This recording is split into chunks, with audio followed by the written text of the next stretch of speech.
더욱 알아가는 귀한 예배의 시간 되게 하여 주시옵소서. 감사드리며 예수님의 이름으로 기도드립니다. 아멘. 예. 오늘은 37번째 시간입니다. 벌써 8장 3, 4항 우리의 중보자이시며 보증인이신 예수님 대해서 살펴보겠습니다. 오늘 말씀은 이사야서 53장 4절부터 6절까지 한번 한 목소리로 한번 읽도록 하겠습니다. 시작. 그는 실로 우리의 질고를 지고 우리의 슬픔을 당하였거늘 우리는 생각하기를 그는 징벌을 받아 하나님께 맞으며 고난을 당한다 하였노라. 그가 찔림은 우리의 허물 때문이요 그가 상함은 우리의 죄악 때문이라. 그가 징계를 받음으로 우리가 평화를 누리고 그가 채찍에 맞음으로 우리는 나음을 받았도다. 우리는 다 양 같아서 그릇 행하여 각기 제 길로 갔거늘 여호와께서 우리 모두의 죄악을 그에게 담당시키셨노라. 아멘. 첫 번째 소제목 보겠습니다. 예수 그리스도께서는 중보자로서의 자격을 모두 갖추셨습니다. 이 웨스트민스터 신앙고백 8장 3항을 보면요, 예수님께서 우리의 중보자가 되시는 그런 사역을 수행하시기 위해서 필요한 모든 자격을 갖추셨다라는 것을 진술하고 있습니다. 그러니까 이러한 진술이 이제 왜 필요하게 되었는가 하면, 예수님을 하나님의 아들이라 생각하지 않는 당시의 사람들이 있었고, 또 예수님께서 우리의 죄를 완전히 담당해 주시는 것은 아니다, 어떤 제한적인 것이지 완전한 것은 아니다라는 그런 이단들의 공격에 대항하기 위해서 이러한 진술이 나오게 된 것입니다. 우리 예수님은 완전한 사람이 되셨죠. 그래서 성령님의 거룩하게 하심으로써 성령님의 그 큰 기름 부음을 받으셨습니다. 그래서 마태복음 3장 16절에 보면 성령님께서 눈에 보이는 형상으로 이때 예수님에게 임하시는데, 이것은 무엇을 말하는 거냐면 예수님께서 펼치실 앞으로의 이 중보의 사역이, 그러니까 우리를 위한 중보의 사역이 성령님이 함께 하시는 이런 확실한 사역이다라는 것을 보여주기 위해서, 성령님께서 원래 눈에 보이지 않잖아요. 그런데 이때는 보이는 형상으로서 임하심으로써 사람들에게 그 증거가 되었다라는 것을 밝히고 있는 구절입니다. 그래서 예수님은 이 땅에 계시는 동안에도 사람으로서는 감히 상상할 수 없는 일을 하신 거예요. 분명히 사람이시지만 또한 사람으로서는 감당할 수 없는 그런 무한한 지혜와 지식과 능력을 이 성령님의 기름 부음 가운데서 행하셨다라는 것입니다. 그리고 성부 하나님께서 이 성자 예수님과 함께 거하시면서 그분을 충만하게 하시기를 기뻐하셨다, 그렇게 말씀하고 있습니다. 그래서 우리 예수님은 우리의 중보자가 되시기에 조금도 부족함이 없게 된 것입니다. 그래서 만약에 어떤 이들 중에서 예수님이 우리의 죄를 대신 짊어지는 중보자로서의 역할이 완벽한 게 아니다, 그러니까 우리가 뭔가 좀 더 해야 되는 게 있다, 우리가 기도도 좀 채워야 되고 우리의 선행이 필요로 하다라고 말하는 사람이 있다면, 그건 전부 다 비성경적인 그런 진술을 하고 있는 것이라는 것입니다. 예수님께서 성부 하나님으로부터 우리의 중보자가 될 수 있는 자격을 전혀 부족함 없이 완전하게 갖추었다. 이 말은 우리가 할 것이 없다, 예수님이 완전한 우리의 중보인이 되셨다라는 것을 밝히고 있는 것입니다. 그래서 웨스트민스터 신앙고백 8장 3항의 하반절에 보면 예수님의 이 직분을 허락하신 분이 하나님이시다라고, 그러니까 성부가 맡기신 것이었다. 성부는 그분의 손에 모든 권세와 심판권을 예수님께 주시고 그것을 수행하라고 명령하셨다, 그렇게 말씀하고 있는 것입니다. 그러니 이것은 하나님, 삼위 하나님의 공통된 사역이었고 예수님의 이 사역은 완전한 것이었다라는 것을 말씀하고 있는 것입니다. 그래서 우리가 예수님의 이름을 부르는 자는, 그러니까 그의 이름을 부르는 자는 다 구원을 얻게 되고 하나님의 자녀가 되는 자격을 얻게 되는 것입니다. 그러니까 이 사역에 사람의 공로가 전혀 필요 없는 것이니, 우리가 참된 교회라 하면 예수님께서 100% 우리를 위해서 참된 중보자가 되셨음을 믿는 것이 필요하다는 거예요. 그리고 우리가 예수님을 믿는다는 것은, 예수님, 우리는 정말 1%도 하나님 앞에 내세울 것이 없는 사람인데 예수님으로 인해서 구원받게 되었습니다 라는 것을 고백하고 믿는 자들이 바로 하나님을 제대로 믿는, 예수님을 믿고 그분을 영접한 성도의 참된 모습이라는 것입니다. 그래서 예수 그리스도 외에는 우리의 죄를 담당할 중보자는 이 땅에 아무도 없다라는 것을 웨스트민스터 신앙고백 8장 3항이 가르쳐주고 있는 것입니다. 두 번째 소제목을 보겠습니다. 예수님은 보증인의 직임을 기쁨으로 맡으셨습니다. 네.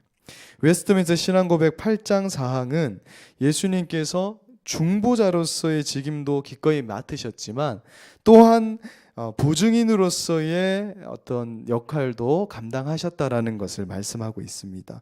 그래서 그것을 위해서 예수님은 율법 아래에서 났다. 그러니까 율법 아래에서 났다라는 것은 사람이 하나님께로 갈 수 있는 방법은 율법을 지켜야 되는 거거든요.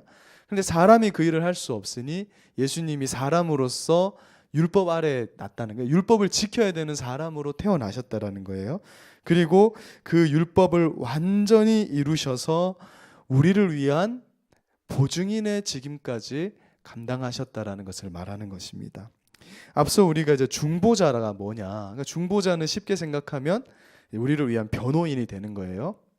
그러니까 하나님과 우리 사이가 그냥 누군가가 중보하지 않으면은 하나님과 우리 사이가 화목될 수가 없는 거예요. 뭐 이를테면 수연이가 친구랑 싸웠는데 이건 서로 간에 해결할 수 없는 문제인 거예요. 그때 뭐 고은이 언니가 이렇게 중보자가 될 수 있는 거죠. 그것처럼 예수님께서 우리가 하나님께로 직접적으로 갈 수 없기 때문에 우리와 하나님 사이를 화목시키는 그 직임을 중보자라고 하는 것입니다. 그리고 이제 보증인이 되었다라는 것은 우리가 감당해야 되는 그런데 단순히 그냥 하나님과 관계 회복되는 게 아니라 우리가 갚아야 하는 죄의 빚이 있는데 그 빚을 예수님께서 대신 감당하셔서 심지어 영원한 죽음까지도 예수님께서 죽음으로써 담당하심으로써 우리의 보증인이 되셨다라는 것을 가르쳐주고 있는 거예요. 보증이라는 것은 내게 능력이 없는데 나보다 능력이 있는 사람이 내 신용을 보장해 주는 걸 보증이라 하잖아요. 예수님께서 하나님으로서 사람이 감당할 수 없는 보증자가 되셨다라는 것을 말씀하고 있는 것입니다. 바로 이 사역을 위해서 성부 하나님이 자신의 독생자 예수님을 보증인으로 택하시고 예수님은 우리를 사랑하사 그 직임을 기꺼이 받아들이신 거예요. 그래서 예수님께서는 하나님께서 자신에게 주셔서 선택받은 자들을 위해서 예수님은 즐거이 그들의 죄를 다 스스로 감당하시고 그 전체를 짊어지신 다음에 사람을 대신해서 율법 아래에 복종하시고 고난의 길을 걸어가셨다라는 것입니다. 그런데 중요한 것은 예수님께서 이러한 죄인들을 위한 보증인으로서의 이 직임을 기뻐하시면서 이행하셨다라는 거예요. 예수님께서 왜 기뻐하셨냐면 예수님께서 감당하시는 이 죄악은 하나님께서 예수님에게 주신 예수님의 사람들을 위한 길이었기 때문에 그런 것이라 말합니다. 그러니까 모든 인류를 위해서 예수님이 십자가를 지신 게 아니라 선택받은 예수님의 사람을 위해서 예수님이 십자가를 지셨다라는 거예요. 그래서 예수님께서 십자가에서 흘리신 피는 단 한 방울도 헛되이 흘린 게 없다. 그러니까 예수님 안 믿는 사람을 위해서 예수님 피를 흘린 적이 없고 예수님의 피는 모두 값진 보혈인데 그것은 단 한 방울도 그냥 흘려진 것이 없고 철저히 하나님께서 예수님에게 주신 택함 받은 구원받은 성도들을 위해서 예수님께서 기꺼이 기쁨으로 그 십자가의 고난을 감당하셨다라고 말씀하고 있는 것입니다. 웨스트민스터 신앙고백 8장 4항은 바로 예수님께서 이루신 이 율법의 요구, 그러니까 예수님께서 이 율법의 요구를 왜 이루셨는가, 그 율법의 요구가 도대체 무엇인가. 그러니까 우리가 사람이 하나님과 스스로 하나님과의 관계가 회복되기 위해서는 율법이 요구하는, 말씀이 요구하는 이것을 감당해야 되는데 사람으로서는 이것을 감당할 수 없기 때문에 예수님께서 이것을 감당했다라는 거예요. 그래서 8장 4항에서 이렇게 말씀하고 있습니다. 우리 그분은 영혼 안에서 여기를 한번 같이 읽어볼까요? 자, 시작. 그분은 영혼 안에서 느껴지는 가장 극심한 고통과 육체 안에서 느껴지는 가장 고통스러운 아픔을 감내하셨고 십자가에 못 박혀 죽으셨으며 장사되어 사망의 권세 아래 머무셨지만 썩음을 당하지 않으시고 고난을 당하실 때 그 육체 그대로 사흘 만에 죽은 자 가운데서 살아나셨으며 하늘을 우시어 전능한 통반한 우편에 앉으셨다. 다음 장도요. 그분은 그곳에서 중보기도를 드리시며 세상의 마지막에 다시 오시어 사람들과 천사들을 심판하실 것이다. 그러니까 이 진술이 뭐냐 하면 예수님께서 원래 우리가 감당해야 되는 그 복음의 이 복종의 빚을, 율법의 빚을 예수님께서 그것을 대신 치르시고 그 죄로 인해서 죽음의 형벌을 받아야 되는 것도 대신 치르셨다라는 것을 말씀하고 있는 것입니다. 그러니까 이사야서 53장 6절은 여호와께서 우리 모두의 죄악을 그에게 담당하셨다. 그러니까 주체는 성부 하나님인 거예요. 그러니까 하나님께서 우리의 죄를 예수님께 담당시키셨는데 그 예수님이 어린 양과 같이 그냥 이것을 아무 말 없이 짊어지셨다라고 말하고 있는 것입니다. 그래서 우리가 가진 모든 우리가 당해야 되는 육체의 고통, 아픔, 십자가에 못 박히는 것, 그래서 장사되어 죽어 마땅한 우리가 당해야 되는 그 모든 것을 우리의 죄의 책임이라고 하거든요. 그 모든 것을 예수님께서 대신 짊어지셨다는 겁니다. 그리고 우리의 보증인이 되셨다는 거예요. 내가 이렇게 짊어졌으니 우리가 예수의 이름만 들이대면 그 어떤 사람도 우리를 고소할 수 없게 된 거예요. 왜냐하면 나 대신에 이분이 중보자가 보증인이 되셨다는 거예요. 이 보증자를 딱 들이밀면은 그 누구도 우리를 정죄할 수 없게 되었다. 그렇게 말하고 있는 것입니다. 그래서 예수님께서 당하신 모든 영혼의 고통, 육체의 고난이 다 우리를 위한 고난이었다라는 것입니다. 어떤 이들은 예수님이 하나님이시기 때문에 실제로 이렇게 생각하는 사람들이 있어요. 예수님이 하나님이시기 때문에 뭐 아프겠냐. 그러니까 예수님은 일종의 쇼를 하는 거다. 그러니까 예수님은 하나님이니까 하나님이 어떻게 고통을 느끼느냐 이렇게 가는 거예요. 그래서 예수님 십자가에서 아픈 척 한 거다 이렇게 주장하는 사람들이 있습니다. 실제로는 아픔과 고통이 없었다. 그런데 사람들에게 어떤 감동을 주기 위해서 그 모습을 보면 아이고 우리 예수님이 저렇게 십자가를 지셨네 감동받아서 그 사람에게 구원에 이르게 하는 것이라고 주장하는 사람들이 있어 왔어요. 지금도 그렇게 생각하는 신학자들이 있습니다. 그러나 성경은 우리 예수님께서 완전한 사람이 되셨다라는 것을 반복적으로 우리에게 말해줍니다. 완전한 사람이 되었다는 게 왜 중요하냐면 예수님이 당하셨던 고통과 고난은 실제적이었다라는 것을 말씀해 주는 거예요. 예수님께서 선택받은 자들의 죄를 대신 짊어지시고 성부 하나님의 사랑이 잠시 중단되는 고통도 겪으시고 또 채찍질 당하시고 죄의 징벌, 하나님의 무서운 심판을 그 사람, 완전한 사람이 된 몸으로 온전히 감당하셨다라는 것입니다. 그래서 예수님은 마태복음 26장 38절과 27장 46절에 보면 그 하나님과 영혼의 단절, 그러니까 우리가 하나님이 없다고 생각할 때 큰 고통을 받게 되잖아요. 사람도 살아가면서 하나님이 안 계신 것 같을 때 우리는 정말 고통스러운데 예수님께서 내 마음에 고민하여 죽게 되었다. 그러니까 마음의 고통과 고난, 그리고 마태복음 27장 46절에서 나의 하나님 어찌하여 나를 버리셨습니까? 그러니까 예수님의 이 고통은 실제적이었고 이것은 쇼가 아니라 정말 예수님이 완전한 사람이 되셔서 우리를 위해서 이것을 감당하셨다는 사실을 알려주고 있는 구절인 것입니다. 그래서 하나님 앞에 사람이 범한 죄의 심각성을 알기 위해서는 그러니까 우리가 이제 당신이 죄인입니다. 그러면 내가 무슨 죄인이냐? 그러니까 죄인됨을 모르거든요. 그리고 죄의 심각성도 잘 모릅니다. 내가 얼마나 어떤 죄를 지었느냐? 내가 하나님 앞에서 지은 죄가 도대체 어떤 것이냐? 어떤 종류의 것이냐를 생각할 때 우리는 예수님의 십자가를 바라보면 되는 거예요. 우리가 하나님 앞에 범한 죄는 예수님께서 십자가에서 당하신 그 형벌을 받아야 하는 죄라는 것입니다. 그만큼 심각한 것이라는 거예요. 그것을 예수님께서 십자가에서 우리를 위해서 대신하셨다라고 말씀하고 있는 것입니다. 그래서 우리가 정말 진정한 의미에서 성화의 과정에 이 첫 발을 탁 내딛는 것은 예수님의 십자가를 진짜 깊이 묵상하여서 예수님이 내 죄가 정말 저런 것이구나. 그리고 내 죄를 예수님이 이걸 대신 감당해 주셨구나. 그렇다면 내가 이렇게 함부로 살 수 있겠는가? 그 은혜를 갚기 위해서 나는 이제 말씀에 복종하여서 살아야겠구나. 그때부터 정말 어떻게 보면 진정한 의미의 성화의 과정이 시작되는 것이다라고 할 수 있는 것입니다.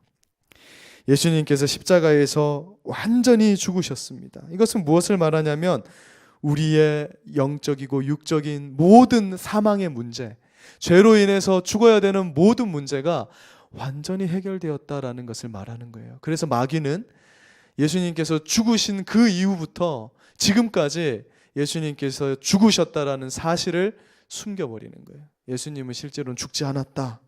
그렇게 우리에게 유혹하는 것입니다.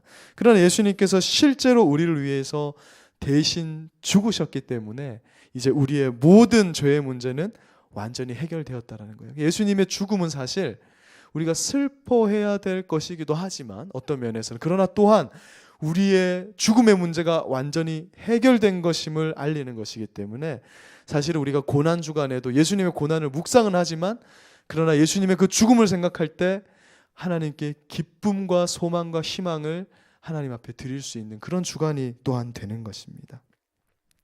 예수님께서 고린도전서 15장 3절에서 말씀하시는 것처럼 성경대로 우리 죄를 위해서 죽으셨다라는 거예요. 확실히 죽으셨습니다.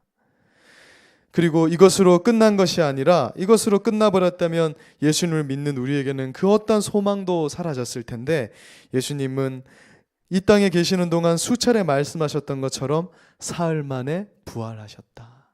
예수님이 사흘 동안 계셨던 것도 그분의 죽음은 완전했다라는 걸 말하는 거예요.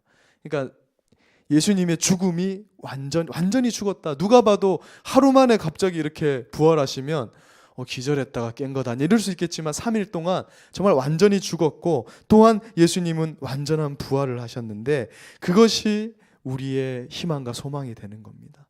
구약의 예언과 예표를 이루신 것이 되었다라는 거예요. 그래서 우리는 이제부터 무엇을 믿고 사냐면 이 예수님의 부활이 우리의 기쁨과 소망이 되는데, 우리가 저 완성된 하나님의 나라에 이르게 되면 다 예수님과 같이 된다라는 거예요. 그 부활의 몸을 입게 된다. 여러분, 우리는 다 예수님처럼 되는 겁니다. 그 예수님이 그것의 확실한 보증인이 된 거예요. 예수님을 딱 떠올리면 예수님이 부활하셨기 때문에 그 부활은 우리의 것이 되는 것이라는 거예요. 예수님이 죽으셨기 때문에 그 죽음이 우리의 것이 된다라는 것입니다. 그런 의미에서 지금 웨스트민스터 신앙고백 8장 4항이 예수님이 우리의 보증인이 된다라는 것을 기록하고 진술하고 있는 것입니다.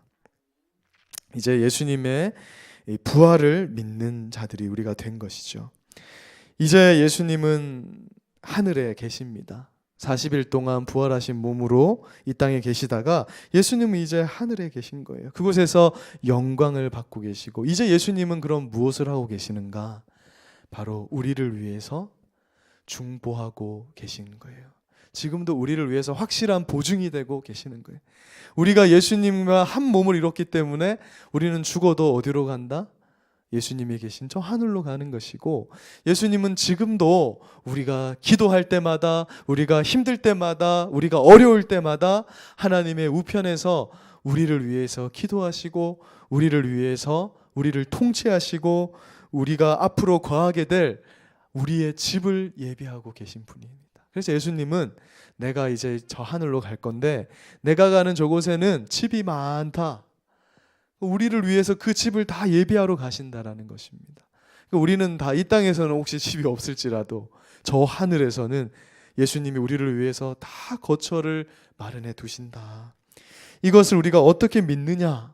바로 부활하신 예수님, 저 하늘에서 우리를 보증하고 계신 그 예수님, 우리를 위한 확실한 보증인이 되신 그 예수님으로 우리는 믿는 것이에요. 그래서 단순히 우리가 예수님을 믿는다 하면 오늘 우리가 쭉 나눈 이 모든 예수님께서 이루신 율법의 요구, 이걸 다 믿는 거예요. 우리가 저 하늘에 거하게 되는 그 사실까지 믿는 것, 이것을 예수님을 믿는다라고 하는 것입니다. 단순히 우리를 죄에서 구원하신 것으로 끝난 게 아니에요. 지금도 우리를 위해서 중보자가 되어 계시고 보증인이 되어 계시고 우리가 앞으로 입게 될 부활의 몸을 입고 계시고 또 우리를 위해서 저 하늘의 거처를 마련해 주시는 것, 그거 모두를 행하신 그 예수 그리스도를 믿는 것입니다. 그것이 바로 신자라고 하는 자들의 이름인 것입니다. 그리고 끝으로 우리가 기억해야 될 것은 예수님이 세상의 마지막 날에는 반드시 사람들과 천사들을 심판하는 심판자로 오신다라는 사실입니다. 우리가 이 땅을 밟고 있고 예수님이 다시 오시는 그날까지는 우리 모두는 예수님은 구원자로 계시는 거예요. 그러나 예수님이 다시 오실 때 우리가 죽음 이후에는 그때는 예수님은 심판자가 되시는 것입니다. 성경은 이 진리를 분명하게 계시하고 있고 확실하게 증언하고 있는 것입니다. 예수님 다시 오실 때는요, 모든 사람이 다 눈으로 확인하게 될 것이라고 말합니다. 그러나 그때가 언제인지는 알 수 없습니다. 예수님의 비유처럼 안 올 것 같은 그때에 도적과 같이 그냥 급하게 예수님은 임하시게 될 거예요. 그래서 우리는 항상 깨어 있어야 하는 것입니다. 오늘 우리는 중보자이자 보증인 되시는 예수님에 대해서 살펴봤습니다. 우리는 예수님이 어떤 분이신지 더욱 깊이 이해하고 알아갈 필요가 있어요. 왜냐하면 우리의 죄를 대신하신 분, 그분이 예수님이시고 앞으로 우리가 어떻게 될 것인지에 대한 보증이 되시는 분이 예수님이기 때문에 우리는 사실 예수님을 좀 더 깊이 묵상해야 됩니다. 이 짧은 시간에 사실 할 수 없는 거죠. 우리가 성경을 보면서 우리 예수님이 어떤 분인지를 계속 묵상해야 하는 것입니다. 특히 우리는 로버트 쇼라는 분이 이런 제안을 하셨는데요. 주님의 다시 오심에 대해서 자주 진지하게 생각하는 습관을 가져야 한다. 우리가 나이가 어리고 젊을수록 예수님 다시 오시는 것에 대해서 관심 가지기가 쉽지 않은데 로버트 쇼는 우리가 정말 주님의 다시 오심을 생각하며 그런 것을 진지하게 자주 생각하는 그런 습관을 가져야 한다고 제안했습니다. 왜냐하면 우리는 누구나 반드시 한 번은 그 하나님의 심판대 앞에 서게 될 것이기 때문입니다. 그래서 고린도후서 5장 10절에서 다음과 같이 말합니다. 같이 한번 읽어볼까요? 시작. 우리가 다 반드시 그리스도의 심판대 앞에 나타나게 되어 각각 선악간에 그 몸으로 행한 것을 따라 받으려 함이라. 우리가 반드시 저렇게 된다라는 거예요. 그래서 이제 우리는 이 오실 예수님을 기다리면서 예수님이 오셨을 때 어떠한 평가를 받아야 할 것인가를 생각하며 살아야 하는 거예요. 오늘 하루 동안 내가 산 게 예수님은 어떤 평가를 내리실까? 우리가 예수님 앞에 섰을 때 착하고 충성된 종들아, 오늘도 정말 힘든 가운데서 너희가 참 작은 소자를 섬기면서 나를 믿고 살았구나. 우리가 이 모든 신자들은 그리스도의 재림을 준비하는 자들이라는 거예요. 그래서 요한 1서 2장 28절에서 사도 요한이 이렇게 권면하는데요. 우리 마지막으로 한번 읽어보겠습니다. 시작. 자녀들아 이제 그의 안에 거하라. 이는 주께서 나타나신 바 되면 그가 강림하실 때에 우리로 담대함을 얻어 그 앞에서 부끄럽지 않게 하려 함이라. 그러니까 우리가 우리의 보증이 되신 이 예수님을 굳게 붙들고 우리가 예수님 앞에 설 때 부끄럽지 않게, 우리가 예수님 앞에 내가 이거 부끄럽지 않게 정말 이 신앙 안에 바로 서고, 또 이왕 정말 이제 우리는 이렇게 돼야 되는 거예요. 내가 열심히 신앙생활을 하기 때문에 저 천국에 갈 수 있겠다 이렇게 생각하는 것이 아니라 먼저 예수님이 어떻게 우리에게 보증이 되셨는지를 정말 깊이 생각하는 겁니다. 목숨까지 버려주신 그 예수님의 사랑 때문에, 그 은혜 때문에 내가 이제 예수님께 내 시간을 투자하고 내 물질을 투자하고 내 헌신을 투자하는 거예요. 이제 그렇게 순서가 안 바뀌는 가운데서 그렇게 우리가 하나님 앞에, 예수님 앞에 서게 되면 이 마지막 날에 요한의 이 우리에 대한 제안처럼 어떻게 되냐면 우리가 담대함을 얻게 되고 부끄럽지 않게 될 것이 아니냐. 부끄러운 구원도 있을 건데 그런 구원이 아니라 정말 예수님 만났을 때 예수님 피하는 이런 구원이 아니라 예수님 정말 나는 그 은혜로 살다 왔습니다. 착하고 충성된 종이라는 그런 하나님의 평가, 예수님의 평가를 바라며 그렇게 전진해 나가시는, 그렇게 신앙생활 해나가는 우리 성도님들 되기를 주님의 이름으로 소망합니다. 제가 기도하고 같이 기도하는 시간 가지겠습니다. 사랑하는 하나님 아버지, 오늘 우리가 웨스트민스터 신앙고백 또 예수 그리스도에 대하여 공부하면서 우리의 중보자가 되시고 우리의 보증인이 되신 예수님에 대해서 깊이 있게 묵상하게 하시니 감사합니다.